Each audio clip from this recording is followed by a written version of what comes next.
Bueno, lo que en esta tarde yo quiero compartir es algo que nos afecta individualmente. Y yo quiero compartir en esta tarde de tener una proyección en nuestras vidas eterna, una proyección de futuro, de tener balance en nuestras vidas. Y quiero compartir con un verso, empezar con un verso que dice en 2 Corintios 4:18, no mirando nosotros las cosas que se ven, sino las que no se ven, pues las cosas que se ven son temporales, pero las que no se ven son eternas.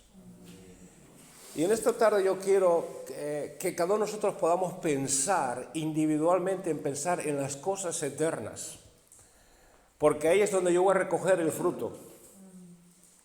Lo que pase aquí en la tierra con nuestra vida va a pasar. Pero la pregunta es que yo quiero estar delante del Señor y que el Señor me diga, a pesar de mis fallos, a pesar de mis pecados, bien, buen siervo fiel. Y esto es lo que yo quiero en esta tarde comunicar con vosotros, de traer a nuestro pensamiento, de pensar en las cosas eternas, y eso es algo individual, algo que yo determino y decido hacer, de estar caminando con el Señor. Y las cosas que se ven son temporales, todo aquello que nos rodea, que forma nuestro mundo es temporal. Eso quiere decir que tiene una fecha de caducidad. Mi trabajo, mi matrimonio, mi propia vida tiene un sello de caducidad. Es algo limitado. Y la gente vive como si va a vivir eternamente. Pero hay gente que al final se da cuenta que su tiempo es limitado. Yo antes iba por la calle, iba corriendo, estaba ¡wow! Como una moto. Pero ahora me doy cuenta que físicamente estoy limitado. Y me doy cuenta que llega el tiempo en que yo voy a estar en la presencia del Señor. Y yo puedo poner todas estas cosas forman parte de mi vida, el trabajo, el negocio, la familia, lo que queráis, pero tenemos que saber que eso es limitado y también tenemos que saber que eso son cosas buenas para nosotros. Mi esposa, mi familia, mi trabajo, los hermanos, todo eso es bueno, todo eso forma parte de mi vida, forma parte de mi existencia. Y yo doy gracias a Dios por todos vosotros, doy gracias a Dios por mi familia, por mi esposa, doy gracias a Dios por eso. Pero hay algo más en la balanza. Y en la balanza está lo eterno, que es lo que va a estar siempre ahí para mí. Y la gente se esfuerza por inmortalizarse, ¿no? ¿Recordáis la Torre de Babel? Que la gente decidió en Génesis levantar una torre, vamos, edifiquemos una ciudad y una torre cuya cúspide llega al cielo y hagamos un nombre por si fuéramos esparcidos sobre la faz de toda la tierra. Esta gente tenía planeado esto. Vamos a hacer una torre por si somos esparcidos por la tierra. Esta va a ser la señal, esta torre. Si tú te vas para el norte o para el sur, que sepas que esta es la señal de que hemos sido esparcidos, pero que la hemos hecho nosotros. Y eso todo desapareció. Y se preocuparon por todo eso. Por eso es que nosotros tenemos que tener balance en la vida. Todas estas cosas que he dicho son buenas, pero la Biblia nos advierte del futuro. La Biblia nos advierte de las cosas que van a porvenir en la eternidad. La Biblia nos advierte de cuán limitado es mi tiempo. Y la Biblia nos enseña que tenemos que ser sabios en estas cosas. Fíjate, Santiago 4, 13, 14 dice, ahora escuchen esto, ustedes que dicen, hoy o mañana iremos a tal o a cual ciudad, pasaremos allí un año, haremos negocios y ganaremos dinero. Verso 14, y eso que ni siquiera saben que sucederá mañana, ¿qué es su vida? Ustedes son como la niebla que aparece esto por un momento y luego se desvanece. Eso es nuestra vida. Eso es nuestra vida. Y nosotros tenemos que tener un balance con los pies en el suelo, en la tierra, donde Dios nos puso, nos dio una vida y hay que vivirla conforme a lo que Dios desea, pero también tenemos que saber que vamos a pasar a la eternidad. Y podemos hacer planes, pero tengo que saber que todo esto es pasajero. Y yo alguna vez ya conté esta historia, no sé si historia, algunos dicen que es historia, algunos dicen que es leyenda, pero enseña en parte lo que yo quiero comunicar. Y es la historia de Alejandro Magno, Alejandro III de Macedonia, el gran conquistador que murió con 33 años. Y él dice que viendo que su muerte se acercaba, le expuso a sus cercanos y generales cómo quería que fuera su despedida. Su ataúd debía de ser portado en procesión hasta la tumba por los mejores médicos. Todos los tesoros que había acumulado en sus 13 años de conquista, que formaban varias fortunas en forma de oro, plata, piedras preciosas, joyas, debían de ser esparcidos por el camino que llevaba a su tumba. Y que sus manos, las manos del rey macedonio, debían quedar fuera del sepulcro a la vista de todos, colgando. Eso es lo que Alejandro Magno quería hacer. No sé si es verdad o es una leyenda. Unos dicen que es verdad, otros dicen que es leyenda. Pero la cuestión es que los generales, toda esta gente, algunos de sus generales le preguntaron por qué esos deseos. ¿Por qué? Deseo que los médicos porten mi ataúd y carguen con mi cadáver para que ellos y todos sepan que ni los mejores médicos entre los médicos de los hombres tienen nada que hacer ante la muerte. En segundo lugar, deseo que el camino hacia mi tumba quede cubierto con mis tesoros para que todos comprueben que los bienes materiales conquistados en este mundo se quedan. Nadie se lleva nada, nadie. Y tercero, deseo que mis manos queden a la vista de cualquiera para que no haya duda de que venimos a este mundo con ellas vacías y con las manos vacías nos despedimos de él. Y esta es una verdad. Nos preocupamos por lo que hay aquí y yo creo que tenemos que hacerlo. Yo creo que tenemos que prosperar. Yo creo que tenemos que hacer lo mejor de nuestra parte. Pero tenemos que tener un balance en la vida. Saber que hay un Dios que ha puesto límite a nuestro tiempo. La pregunta es, ¿qué quiero hacer yo con mi vida? ¿Qué quiero yo hacer con mi vida que valga en la eternidad? ¿Qué quiero yo hacer? Dice el verso que leímos, no mirando las cosas que se ven, sino las que no se ven, porque las que se ven perecen, pero lo que no se ve es eterno. Y la Biblia nos declara lo que realmente es eterno y por tanto va a permanecer para siempre. Punto 1. La Biblia enseña todo lo que es eterno para nosotros. Y debemos de ser conscientes de que la eternidad no es caer en un agujero negro, que no es algo intangible, aunque eso nos parece ahora lo eterno. Y hay gente que se ríe de lo eterno. Porque las personas se preparan para un trabajo, para su boda, para sus planes. La gente hace planes para su vida. Pero tú y yo como creyentes tenemos que hacer planes en esta vida para recoger lo eterno.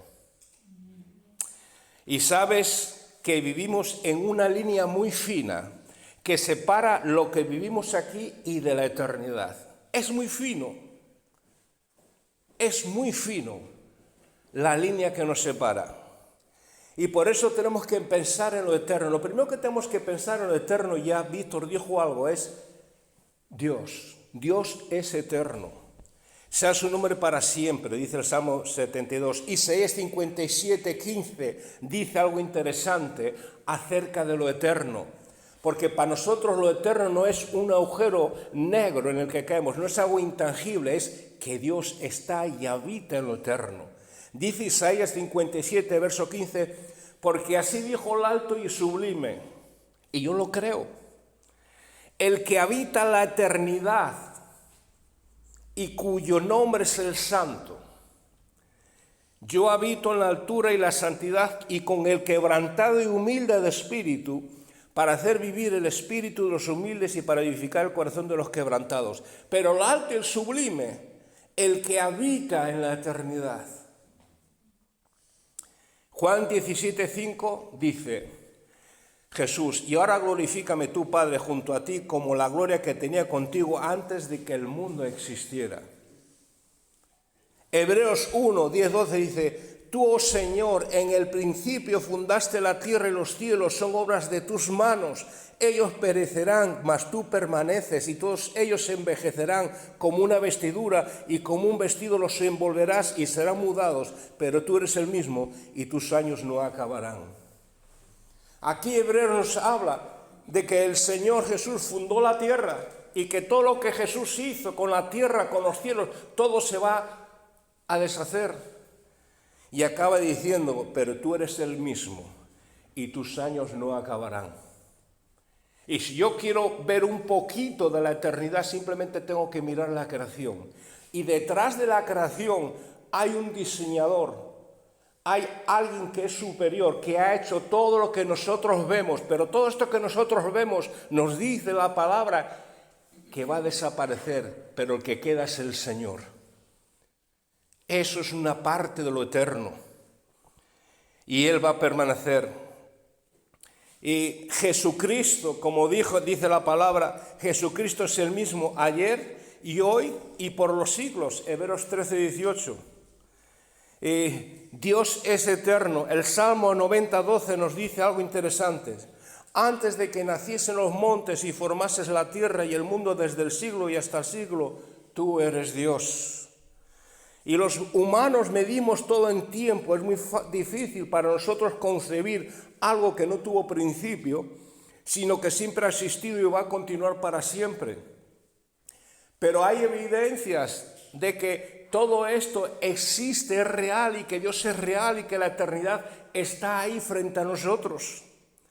Y la Biblia no trata en un 100% de probar la existencia de Dios o su eternidad. Simplemente comienza la declaración.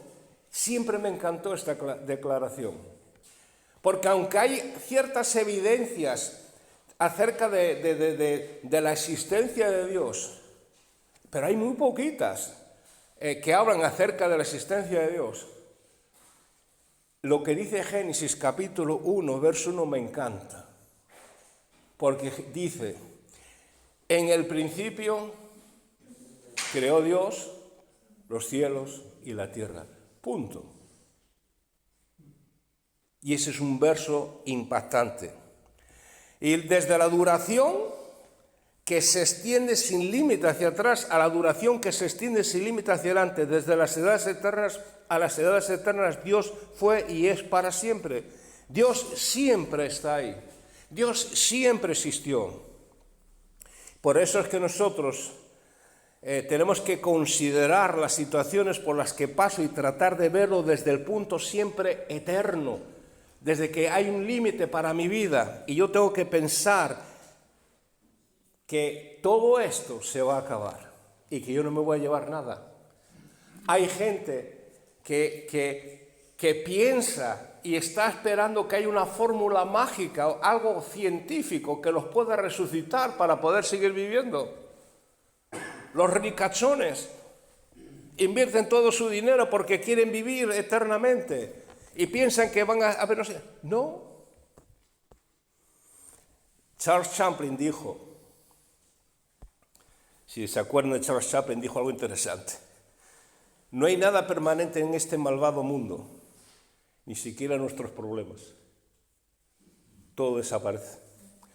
Por eso, como el saber que la vida es corta comparada con toda la eternidad puede cambiar mi forma de vida cuando pienso en la eternidad, ¿cuál es el propósito para el tiempo en que yo estoy aquí? ¿Cuál es el propósito? Y es interesante que Jesucristo nos retó a vivir de cara a la eternidad. Jesucristo no vino para jugar a ser cristiano. No vino. Jesucristo vino para cumplir un propósito y es la salvación del mundo.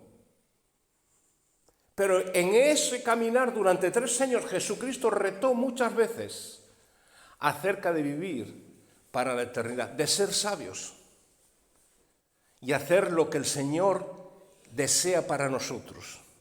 Dice En Mateo capítulo 10, en el verso 39, voy a leerlo yo, a ver si aquí lo tengo, dice, Mateo 10,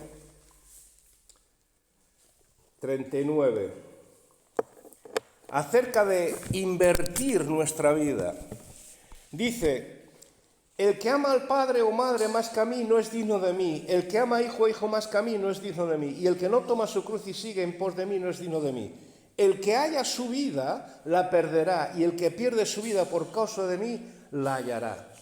Jesús no está diciendo que yo debo aborrecer a mi familia. Jesús lo que está diciendo que Él tiene que ser prioritariamente en mi vida. Y además lo más interesante es el verso 39, que es el que yo quiero darle pensamiento. El que haya su vida la perderá. Es un contraste. Y el que pierde su vida por causa de mí la hallará. En otra palabra, la idea es que yo puedo autogobernar mi vida. Yo puedo decidir con mi vida lo que yo quiera. Yo puedo tomar las decisiones y yo puedo hacer con mi vida lo que yo crea que es lo mejor para mí. Y esa es la idea del que encuentra su vida, del que quiere vivir conforme a lo que él quiere. Es el autogobierno. Pero nos dice que el que quiere y gana su vida la va a perder porque está invirtiendo en una parte que está mal invertida. Cuando yo invierto en el Señor, en las cosas del Señor, estoy ganando vida, estoy teniendo una vida de impacto con un futuro de proyecto de eterno. Es lo que Jesús me está diciendo. Es más, esa es una de las parábolas, pero hay otra parábola muy famosa que es Mateo 6, capítulo 6, verso 19 al 21, donde Jesús dice algo muy interesante. No os hagáis tesoro en la tierra, donde la polilla y el orín corrompen, y donde ladrones minan y hurtan, sino haceos tesoros en el cielo, donde ni la polilla ni el orín corrompen, y donde ladrones no minan ni hurtan, porque donde está vuestro tesoro, allí estará también vuestro corazón. Yo soy, y me pongo a mí como ejemplo, porque soy el que estoy conociendo, yo oro al Señor, que el Señor me ayude, que Él sea lo más importante en mi vida. Porque yo quiero que mi corazón esté allí, en el cielo. Quiero que mi tesoro más grande sea el Señor. El Señor nos dijo, amarás a Jehová tu Dios con todo tu corazón, con toda tu alma, con toda tu mente y con todas tus fuerzas.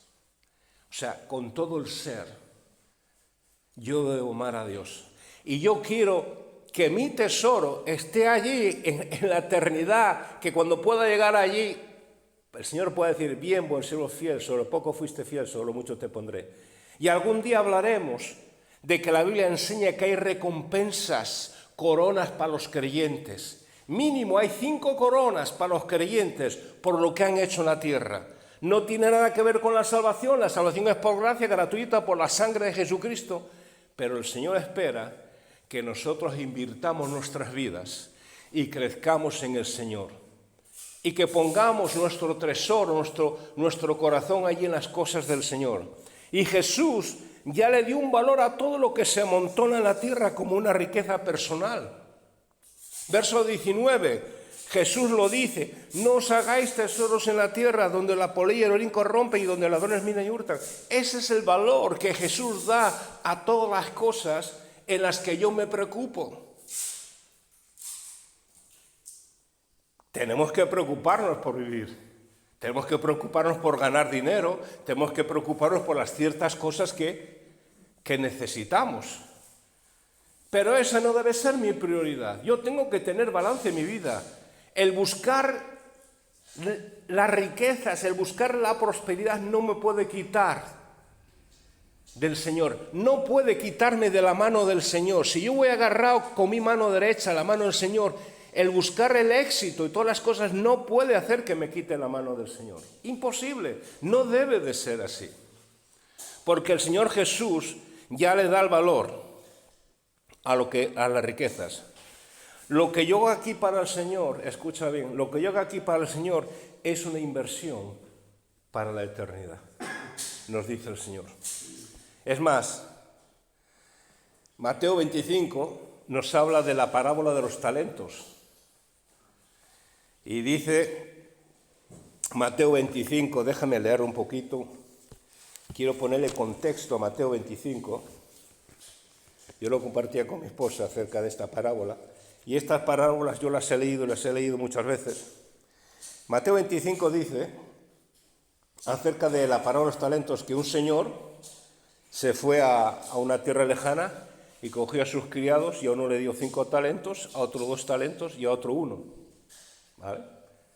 Y vino el Señor, Mateo capítulo 25, y vino el Señor, verso 14 al 30, voy a leer, y le dice, pero llegando también, cuando ya está el verso, el Señor dice, a ver, déjame coger voy a leer el 14, voy a leer los versos. Porque el reino de los cielos es como un hombre que yéndose lejos llamó a sus siervos y les entregó sus bienes. A uno 5 talentos, a otro 2 y a otro 1, a cada uno conforme a su capacidad. Y luego se fue lejos. ¿Notas esa frase? Para mí fue muy interesante esta frase hace muchos años, acerca de los talentos, porque nos dice Jesús que le dio cada uno conforme. Eso es muy importante. No todos estamos al mismo nivel, no todos tenemos que estar en un sitio ahí, todos ahí subidos. No, cada uno tiene su capacidad, cada uno tiene su propósito para el Señor, cada uno tiene su área para el Señor, cada uno tiene su terreno para el Señor. Y dice que le dio cada uno conforme a su capacidad. Y dice, seguimos leyendo, y el que había recibido 5 talentos fue y negoció con ellos y ganó otros 5 talentos. Asimismo, el que había recibido 2 ganó también otros 2. Pero el que había recibido 1 fue y cavó en la tierra y escondió el dinero de su señor. Después de mucho tiempo vino el señor a aquellos siervos y arregló cuentas con ellos. Y llegando el que había recibido 5 talentos, trajo otros 5 talentos diciendo, Señor, 5 talentos me entregaste, aquí tienes, he ganado otros 5 talentos sobre ellos. Y su señor le dijo, bien, buen siervo fiel, sobre poco has sido fiel, sobre mucho te pondré, entra en el gozo de tu señor. Llegando también el que había recibido 2 talentos, dijo, Señor, 2 talentos me entregaste, aquí tienes, he ganado otros 2 talentos sobre ellos. Su señor le dijo, bien, buen siervo fiel, sobre lo poco has sido fiel, sobre lo mucho te pondré, entra en el gozo de tu señor. El primer punto en el que quiero hacer énfasis aquí es que a los 2 no les dijo, qué bueno que tú ganaste esto, qué bueno que tú hiciste esto. No le dijo eso. A los 2 les dijo algo interesante. Bien, buen siervo, fiel. Fiel. Y Dios espera de nosotros en esta vida fidelidad. El Señor no los admiró ni los alabó por su trabajo, no los alabó por su inversión, no los alabó por su sabiduría, los alabó porque fueron fieles. Y fieles, hermanos, vuelvo a repetir, esto lo tengo que repetir muchas veces, fieles no significa que somos perfectos y que nunca vamos a fallar y nunca vamos a pecar. Fieles que yo soy fiel al Señor, aunque a veces falle, aunque a veces peque, aunque a veces dude, aunque a veces me sienta triste, pero yo me mantengo fiel al Señor, esté donde esté. Y sigue diciendo esta parábola algo interesante. El tercer personaje dice, pero llegando también el que había recibido un talento, dijo, Señor, te conocía que eres hombre duro, que siegas donde no sembraste y recoges donde no esparciste. Por lo cual tuve miedo y fui y escondí tu talento en la tierra. Aquí tienes lo que es tuyo. Respondiendo su señor le dijo, siervo malo y negligente, sabías que siego donde no sembré y que recojo donde no esparcí. Por tanto debías haber dado mi dinero a los banqueros y al venir yo hubiera recibido lo que es mío con los intereses. Quitadles pues el talento y dadles al que tenía 10 talentos, porque el que tiene le será dado y tendrá más. Y el que no tiene, aun lo que tiene le será quitado. Y al siervo inútil, echadlo en las tinieblas de afuera, allí será el lloro y el crujir de dientes. mi esposa me decía, qué interesante que el siervo sabía quién era el Señor y lo que esperaba. Y él mismo lo declaró, sé que eres un hombre muy duro. Vaya manera de justificarse. Y el Señor dice, tú sabías que yo funciono así. ¿Cómo no invertiste? Y además le dice, porque tú sabes, dice, tú sabes que yo, a ver si lo encuentro aquí. Dice, ¿sabías que ciego, verso 26, sabías que ciego donde no sembré y que recojo donde no esparcí? Él lo sabía. Y nosotros tenemos que saber de parte del Señor que cuando somos fieles con la capacidad que tenemos, Dios va a hacer que haya fruto en nuestras vidas. A Él le sobra todo eso. Cuando tenemos un balance en la vida, sabemos que nuestro Señor es todopoderoso, que es el Dios eterno, y que mi vida, cuando hay balance en el Señor y yo soy fiel al Señor, Dios va a hacer todo lo que tenga que hacer en mi vida, lo que yo necesito para mi vida. Y es como tenemos que funcionar para poder recoger nuestro fruto en las cosas eternas. Por eso Efesios capítulo 5, 15, verso 17, Pablo nos dice algo muy interesante acerca de la vida cristiana. Dice, mirad pues con diligencia cómo andáis, no como necios, sino como sabios, aprovechando bien el tiempo, porque los días son malos. Ya en aquellos tiempos los días eran malos, así que imagínate ahora cómo son, ¿no? Y dice verso 17, por tanto no seáis insensatos, sino entendidos de cuál sea la voluntad del Señor. Y dice que seamos sabios en cómo andar, en aprovechar el tiempo. La frase aprovechar o rendir el tiempo también está en Colosenses 4:5, dice, andando sabiamente para con los de afuera, redimiendo el tiempo. Redimir el tiempo significa rescatar o comprar el tiempo para invertirlo en algo provechoso, para hacerle un uso adecuado al tiempo. Eso es lo que Dios quiere que hagamos nosotros con nuestro tiempo. Si tenemos que trabajar en los negocios, trabajemos en los negocios para el Señor. Si tenemos que descansar, para el Señor. Pero tenemos que aprovechar el tiempo, como dice el apóstol Pablo, y todo lo que hagáis, hacerlo como para el Señor y no para los hombres. Nuestro tiempo, el tiempo que tenemos aquí es para invertir para el Señor. Y eres tú el que vas a ganar en la eternidad. Yo no voy a ganar nada. Yo ganaré con lo que yo siembro aquí, en mi vida. Pero cada creyente tenemos que coger la visión, el entendimiento que Dios nos ha dado, ciertas capacidades conforme a mi fuerza, conforme a lo que Dios hace en mi vida, y pedirle al Señor, Señor, ¿qué quieres que yo haga? Como el apóstol Pablo. Porque yo deseo que tú tengas coronas en la eternidad. Yo deseo que tú tengas tesoros en el cielo, con lo que hagas aquí en tu vida. Por eso es importante, Dios sabe cuánto tiempo tiene cada uno de nosotros en la tierra para tomar las decisiones que van a tener un impacto en la eternidad. Efesios 2, 8, 10, siempre nos quedamos en Efesios 2, 8, 9. Pero dice los 3 versos, porque por gracia sois salvos por medio de la fe. Y esto no de vosotros, pues es don de Dios, no por obras para que nadie se gloríe, porque somos hechura suya, creados en Cristo Jesús para buenas obras, las cuales Dios preparó de antemano para que anduviésemos en ellas. Hechura significa una obra de arte, viene de la palabra griega poimea. En el texto original griego, la palabra utiliza es poimea, de donde deriva poema. Somos un poema de Dios para andar en las obras que ya en Cristo Jesús hizo para nosotros. Somos un poema de Dios. Tenemos un propósito divino con esa hechura que tiene objetivo claro de ser formados para llevar a cabo buenas obras que Dios preparó para nosotros, para darnos identidad y valor como creyentes. El otro día, ayer o antes de ayer, murieron 2 médicos en el Congo infectados del ébola. 2 médicos protestantes, evangélicos. Llevaban años allí sirviendo con una ONG. Gracias a Dios por esa gente. Ha invertido su vida allí. Y otro está infectado y tiene 3 o 4 hijos allí, dando su vida, teniendo identidad con las cosas de Dios. Es triste que hayan muerto. Pero ellos estaban convencidos que esa es la capacidad que Dios les dio para orar y trabajar para el Señor.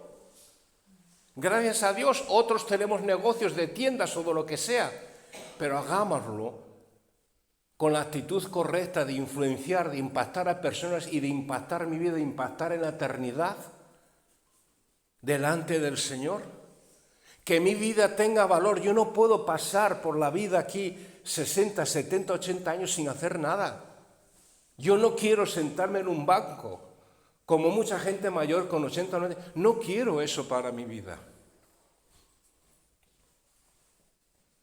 No quiero que los días pasen así. Quiero por lo menos ser algo activo para el Señor y cuando el Señor quiera que me lleve, me lleve. El otro día recibí una noticia triste para mí. Me dijeron, no quiero dar el nombre, se llama Frank Apisa y su esposa Pam. Desde hace 25 años se fueron desde Tampa, Florida, a servir al Señor de misioneros en Torino y en Milán. Iban cruzando un paso de peatones. Vino un coche, el señor mayor, y se los llevó por delante.